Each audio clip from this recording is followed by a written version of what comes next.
Hi guys, James at RampantLionReviews again for you today with another beer review. For this one we are going to stick to Sweden, but we're going to head up towards Gothenburg once again, Göteborg as you would say in Swedish, the Swedish craft beer capital up on the west coast. Got to use my catchphrase on the channel as always guys, but for this one we're going to return to a brewery who you have seen me review a good number of beers from before, and this is from one of the series that I would kind of refer to as the more educational beer series that they do, but this is only the second one in this particular series that I've managed to review. So for this one then we are going to return to OO Brewing, and we're having a look at my second beer from the 100 series. So again, this is another IPA coming in at 6.5% ABV, and this time we're having a look at the 100 Idaho 7 IPA. So this is the second beer that OO have released through the 100 series. As I said, the first one was released either in January or February of this year 2020, and that was the 100 Citra.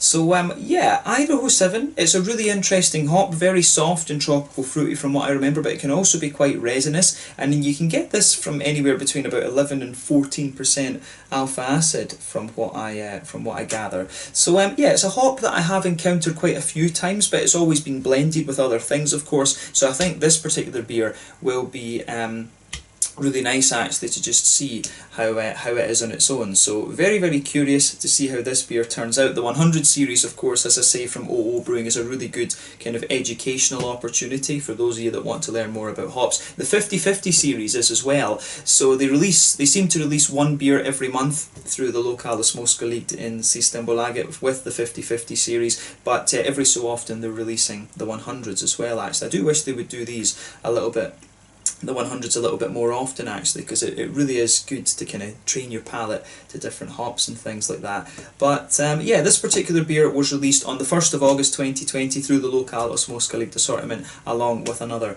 member of the 50/50 series, and you will see that 50/50 series beer reviewed maybe in about a week or something after this. But yeah, really curious to see how this one turns out. The last beer that I had from OO Brewing was the Pacific Pils, which was released in one of the Tillfälligt assortments, and that was really interesting. It tasted a bit like the Ectapils, but it had the Nelson Sauvin hop in it of course, which someone who commented on the video, the Beer Hedonist, one of the Swedish guys I talked to on Instagram, he was able to confirm that for me actually, that I was right and it was Nelson Sauvin. But yeah, these guys very good when it comes to the hazy New England IPAs. The Narangi IPA is the one you probably want to try from this brewery, and the Muscles and Evergreen are very nice West Coast IPAs too, but they're also very able when it comes to the Pilsner style of beer. I've had some really good porters from these guys as well, so yeah, very capable brewery all round in my opinion, and definitely one of the Swedish breweries that you want to check out. A very well respected name around Gothenburg these days, OO Brewing.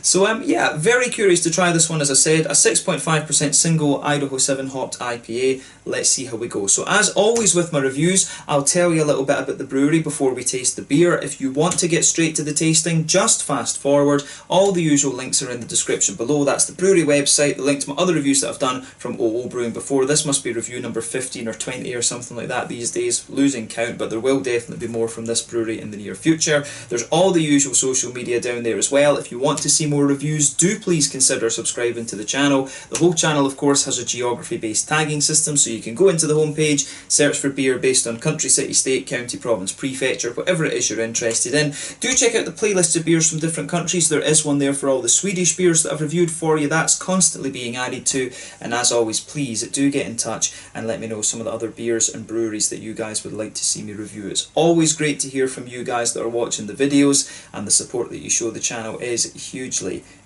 appreciated. So anyway, to tell you a little bit about OO Brewing then, on to my brewery notes. So OO Brewing, as I've told you already, are based in Gothenburg, Göteborg on the west coast of Sweden, and the company was founded back in 2011 by Olaf and Ole Andersson, who are childhood friends but not related to each other as the surnames might suggest, and for many years these guys were avid home brewers, but the pair had always been very interested in beers, and apparently Ole has been very actively involved in the Gothenburg beer scene since pre-drinking age. So he was the original head brewer at Stigbergets Brewery, who really brought the whole kind of haze craze New England IPA thing to Sweden, and it was there that the original OO beers were produced. So he was the creator of the GBG Beer Week beer that Stigbergets did back in 2016. Around the same time, OO Brewing released the Narangi, which I really recommend that you try, and probably, you know, the Narangi, the new and improved GBG Beer Week, because they kind of re-released it with a slightly different hop bill later on, Stigbergets, the Amazing Haze as well, and then probably the Opigård's New Sweden IPA. Those are probably the 4 New England IPAs that you have to try from Sweden. Those are the kind of 4 cult, kind of modern cult classics, dare I say it. So yeah, those 4 IPAs I really recommend that you try, and Ole is responsible for 3 of those recipes, which is pretty damn impressive. But yeah, Ole, of course, at OO Brewing is the main man behind the brewing. At the same time, Olaf manages the business side of the brewery, but he also works in Copenhagen, from what I understand, for a marketing agency, and apparently these guys just started out with the idea of brewing beers that they would enjoy drinking themselves. Later on though, in 2017, in April of 2017, Ole took the plunge and he left Stigbergets Brewery and invested his time fully with OO Brewing, and they invested in a brewery in the Hisingen area next to the Tingstead Bridge.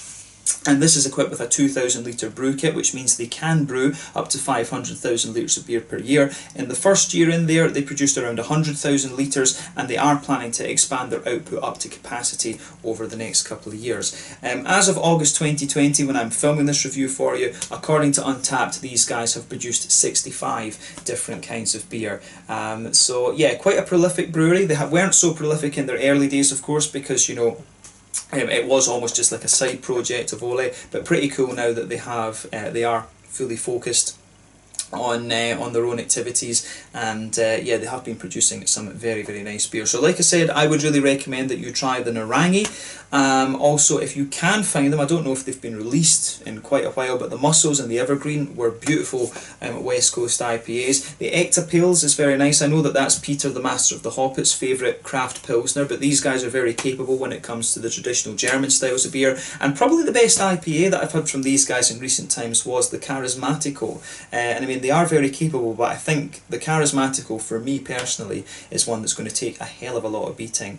But yeah, Ole, very, very capable brewer. I do hope that I can get the guys from OO on for a kind of Meet the Brewery segment at some point. That would be awesome to have OO Brewing do one of those. So maybe the next time I'm planning a Gothenburg trip, I'll drop them an email or message them through Facebook or something like that, and see what we can do. But it'd be awesome to get Ole Andersson on the channel, I have to say. From what Beer Hedonist, one of the Swedish guys that I talked to on Instagram, also Shredder, I didn't make the connection before, but from what he was telling me, apparently there is a podcast. Ole Andersson does a podcast, so I'll need to have a listen to that and see if my Swedish level stands up to that. I'm not too sure with some of the brewing technicalities, but it would be good practice nonetheless. So Ole Andersson does have a podcast that you can listen to as well. I'll try to remember to put the link to that in the video description below. But big shout out to Beer Hedonist, of course. He's got a really nice Instagram feed, and yeah, he actually, you know, chats to me quite a bit on Instagram and things like that. So if you don't kind of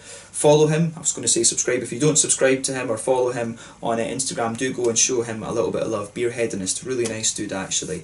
But yeah, as I say, that's all I can really tell you about OO Brewing for the moment. If you want to learn more, of course, you can check out the brewery website. You can follow them on Facebook and Instagram to keep up to date with all the latest goings on, and you can check out Rate Beer, Untappd and Beer Advocate to learn more about all the different beers that these guys have produced. So yeah, let's see how we get on with this one then. Very curious to see what this beer has in store for us. So as is always the case with the 100 series, this is pretty plain in terms of its artwork. You know, it's just a plain kind of thing. All the different hops that they have incidentally seem to be colour coded, and you'll notice this with the series of beers like Citra.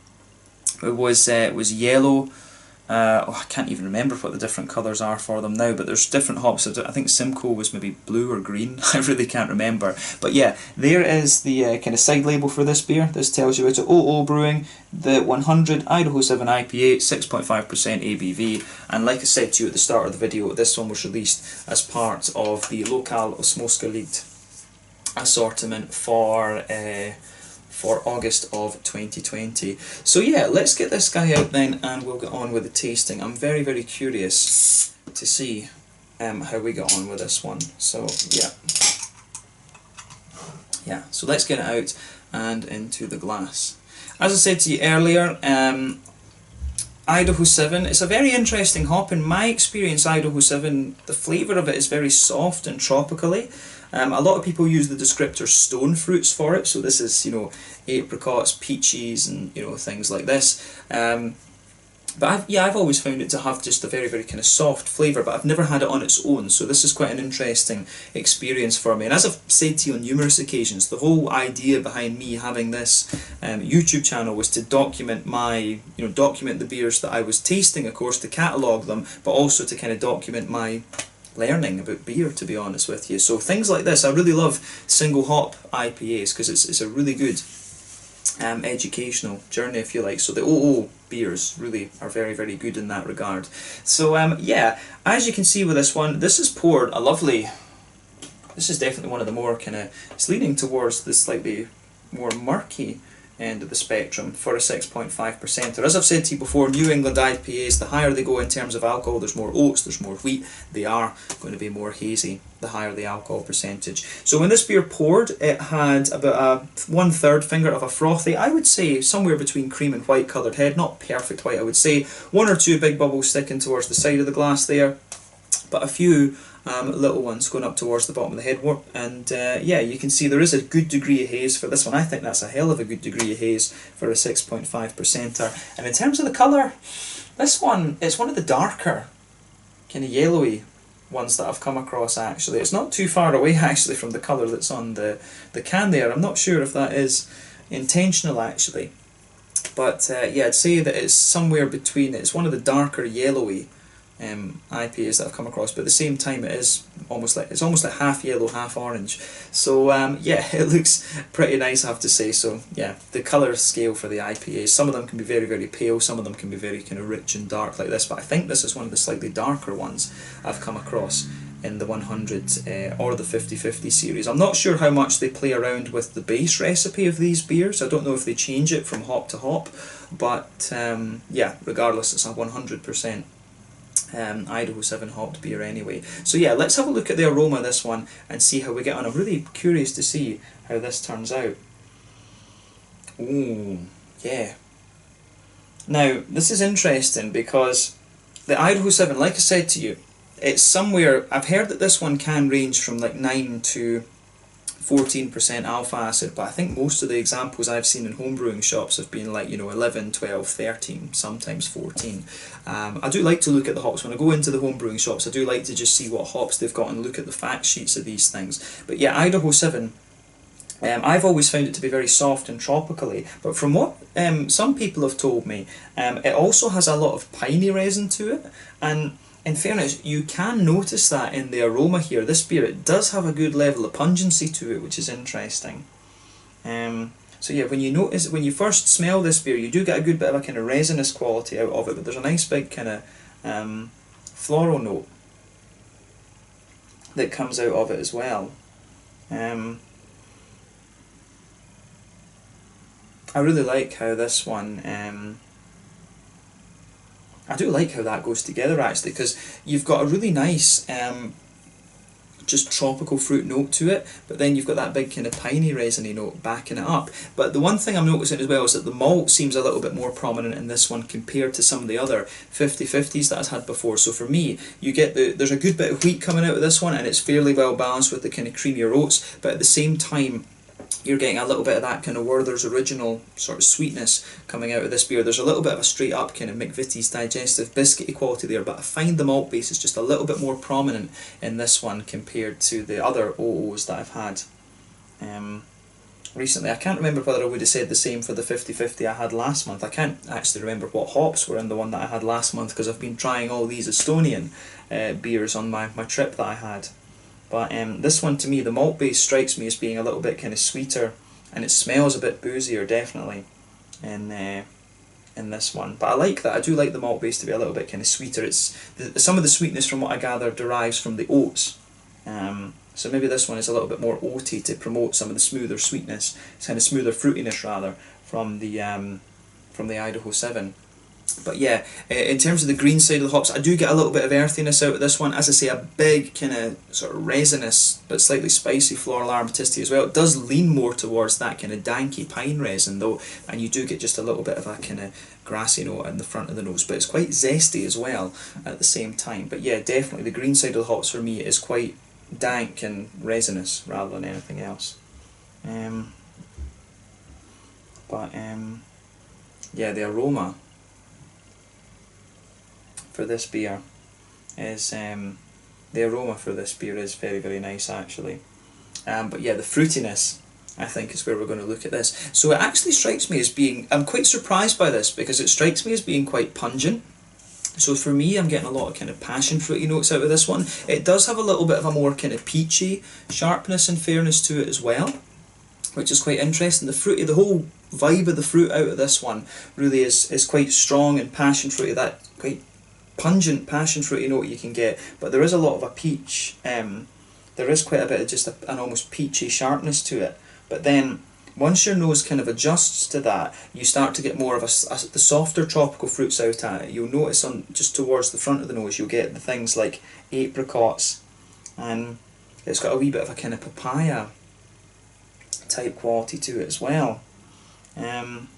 See, it's very tropical, this one. It's very, very tropical. But I like the balance that this beer seems to have. The beer overall seems to be more dank and more pungent in a lot of ways, but the more that you smell of it, you start to get the kind of sweeter, juicier, fruity elements to it, and at the same time you start to get a wee bit of a kind of smooth sweetness out of the malt base as well. So I do like how the whole thing kind of pieces together. I mean, for me, I really, really like how this whole thing just joins together. I love that. I like how that goes together. So yeah, it does get a thumbs up from me in terms of the aroma. This one's quite different, I think, from the other ones that I've had. But I love these 100 series beers. I would really love it if OO as well, if they did a 100 West Coast and a 100 New England. But I don't know how. That's probably quite demanding in terms of their brewing capacity and stuff. And of course, these guys really did make their name with the kind of New Englands. So yeah, it would be cool to see a 100 West Coast or even a 50-50 West Coast. I think that would be pretty damn cool if they could do that as well. Maybe when they get a bit bigger, who knows. But yeah, take a bit of time and enjoy the aroma. This one is particularly important, if you like, or particularly beneficial if you're interested in the education side of the beer, but take a bit of time and enjoy that aroma. That's always half the experience with these craft beers. But yeah, this one is the 100 Idaho 7 IPA, 6.5% from OO Brewing up in Gothenburg. Let's get stuck in. Sláinte, skål.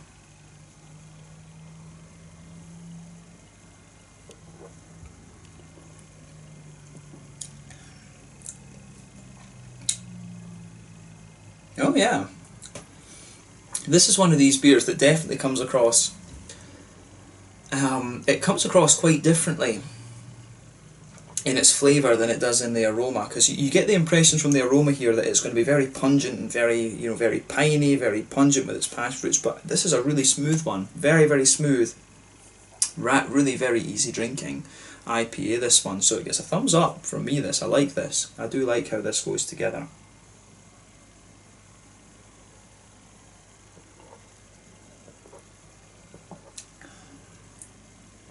Yeah, this is pretty damn solid for me. So again, thumbs up to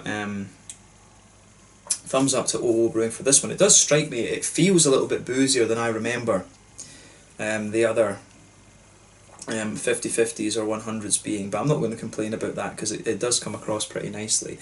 But yeah, let's try and break the flavour of this down and just see how we go. So straight away with this one, you get a nice little bit of a kind of pale malty base. You do get towards the back third of the palate, that's when you start to notice the more kind of wheaty notes coming out of the beer. There's a bit of that thicker white bready note in there. There's a little bit of a kind of wheaty bitiness to it as well. In the middle of your palate you do get more of the kind of pale malty notes, and towards the front of that middle third of your tongue it's got a wee bit more of a kind of oaty creaminess to it. In the very centre of your palate you've also got that kind of biscuity note. There is a wee bit of that kind of slightly oily Werther's Original type flavour that I've been noticing from a lot of these beers recently. I'm not sure whether that's the yeast or whether it's the oats. I don't think it's likely to be the wheat, to be honest with you, but I have noticed in quite a few of the New England beers recently. There is that slightly more oily Werther's Original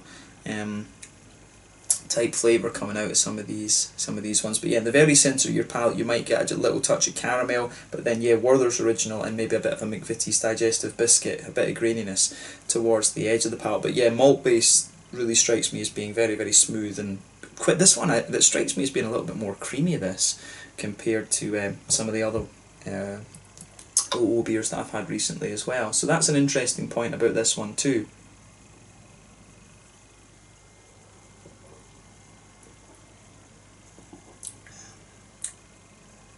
But yeah, it is pretty damn nice, this one, I have to say. I should point out as well that I'm probably drinking this beer maybe a week or so later than I normally would review these OO beers. That's just because I was away in Estonia, like I said, but it's still in very, very good condition. And of course, maybe a week is going to make a little bit of difference to some of the kind of more resinous notes and things, but not a hell of a lot, to be honest with you. But yeah, this one, it's in a really nice condition, I have to say.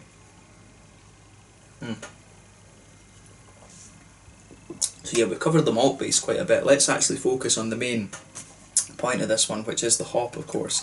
And the hop comes out very, very nicely. So in the back corners of the palate, there's definitely a wee bit of earthiness to this one. I do get a little bit of earthiness, but I don't think it's quite as... It's actually, in fairness, it's almost about the same level as the Mosaic earthiness that you get, and that's interesting. I need to remember that about this hop, that it does have that wee bit of earthiness. But yeah, as you move further forward, the earthiness does spread forward a little bit. As you reach the kind of front corners of your palate, it's quite nice and floral and aromatic. You do get a little bit of, in the flavour, when you have the liquid on your tongue, you do get a bit more of a kind of piney resinous dankness. Piney resiny dankness, I should say, out of this beer, which is quite nice. I do like how that kind of goes together. That suits the slightly darker side of the tropical fruits that the beer has. But yeah, around the very front curve of the palate, it's got a bit of lighter grassiness, but I would say the grassiness in this one really has a good bit of a kind of zesty quality to it as well, which is interesting.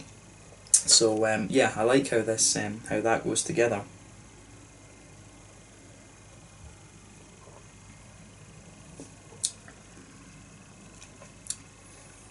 Yeah, this is damn solid, I have to say. I like this. I do wish they would do these as West Coasters and as as is New England's. That would be an interesting kind of comparison review to do, actually, for you have both of them here. But yeah, I do find this one, the more that I drink of this, the more kind of dank and resinous and slightly more zesty it gets on the front of the palate too. And yeah, some of the booziness of the malty side of the beer comes out a bit more too. So I like that. But yeah, on the front third of the palate then you get that nice oily bubble where the juicy fruity esters roll their way out of the hops. And for me, this one comes across as, really, the more I drink of this as well, the slightly more creamy it becomes. So if you go towards the back of that front third of your palate, you get the kind of darker passion fruity notes out of the beer. There's also, for me, there is quite a bit of a peachy quality to this one as well. But yeah, not getting so much in the way of mangoes out of this one. There's a little bit of mango in there, but yeah, I really would say that this one has a bit more of that peachy kind of sharpness to it. Peach can have a little bit of pungency to the flavour as well, from what I remember.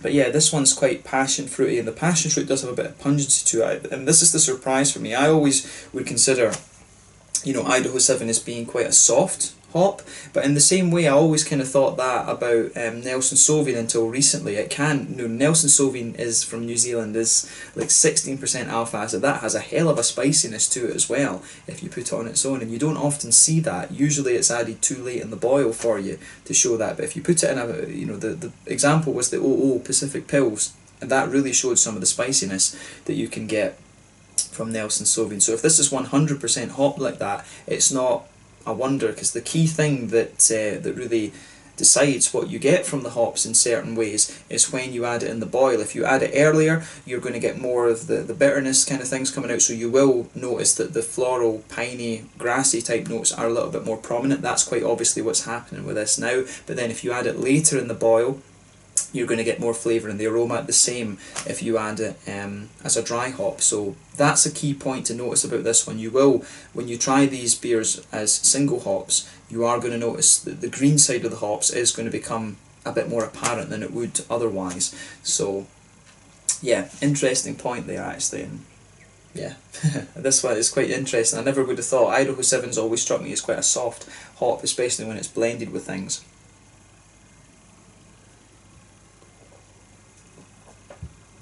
But yeah, you really notice the more you drink of this and the more your mouth adjusts to it, you do get those kind of softer tropically notes that you expect of this beer style. So yeah, for me, as I said, you've got the darker passion fruits, a bit of the peachy sharpness as well. As you move further forward, it does get a little bit more kind of apricot-y.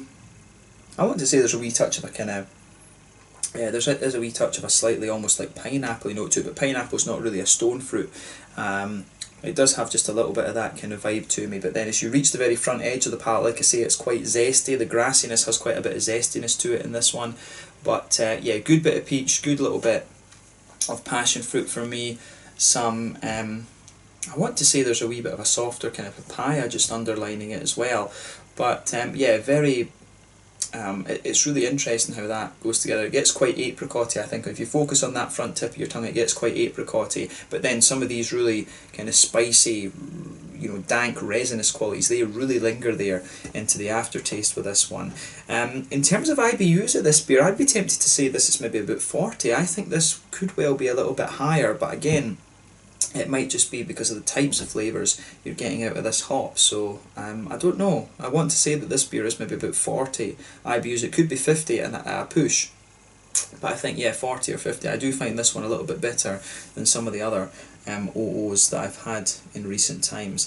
So yeah, it's really interesting this, because as I say, Idaho 7, you always associate this with the softer tropical fruits. You don't normally associate it with that big piney resin. So that's one of the, as I say, one of the key things that you'll always find out in single hop beers is a bit more about the kind of the green side of the hops, and something that I hadn't thought too much about, to be honest, with Idaho 7 before. So yeah, always a really good educational experience, single hop beers.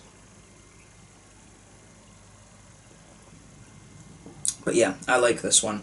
As I say, compared to the other O's that I've had, this one's a little bit more, it feels a little bit more malty, creamy and boozy, to be honest with you, but that's not a bad thing. It's still, it kind of promotes a bit of the kind of juiciness of the fruit, because the further you go into the aftertaste, some of that slightly boozier aspect of the malt lingers there, some of the pine resins come out a little bit more, and you do get a wee bit more of the kind of smoothness, but juiciness and zestiness from the fruits as well. As I say, when you go right to the tip of your tongue, this beer really does have a bit of a kind of lemony, grassy sort of zestiness to it, almost kind of what you would expect from Centennial or Lemon Drop or something, actually. So yeah, in terms of the mouthfeel then, I would describe this beer as being quite mid-bodied. The carbonation is very smooth on this one. It does lean towards the kind of creamy side of things in its overall mouthfeel. As I said earlier, I think about 40, maybe 50 IBUs at a push for this one. The malt base, very smooth, quite creamy, but at the same time it's got a little touch of sweetness to it. And the fruits, there's a little bit of the darker, pungent, fruity note, but at the same time you've got a bit of that lighter, kind of juicy thing. And I think the juicier notes come out a little bit more the further you go into the aftertaste with this beer. So yeah, take a little bit of time and enjoy this beer. I think this is a really good educational opportunity, this one. It's not often you find a 100% Idaho 7 hopped, single hopped beer in Europe, so get this one if you can. I think this is a very good educational opportunity, this beer, and I've enjoyed it. You know, these beers are always very interesting, and it's a very capable, it's coming from a very capable IPA brewery. So yeah, let's leave it at that for this one. This one was the 100 Idaho 7 IPA, 6.5% ABV from OO Brewing up in Gothenburg. I hope you've enjoyed my take on this beer, and I guess on this hop as well. I love these beers because they are a good educational experience. But yeah, let's leave it at that for this one. So yeah, let me know your own thoughts on this beer in the comment section below. Let me know what your favourite Idaho 7 single hop beer is, if there are any other ones out there. There probably are. But yeah, let me know your own thoughts on the hop, on the beer. Thank you again for watching, and you will see another review from OO probably in about a week's time, one of the 50/50 series. So yeah, check those out. Hope you've enjoyed this video. Check out my social media, check out OO Brewing, and I will catch you guys later. Slàinte, skål, cheers, have a go at the 100 Idaho 7 IPA, 6.5% from OO Brewing in Gothenburg on the west coast of Sweden. Cheers, skål.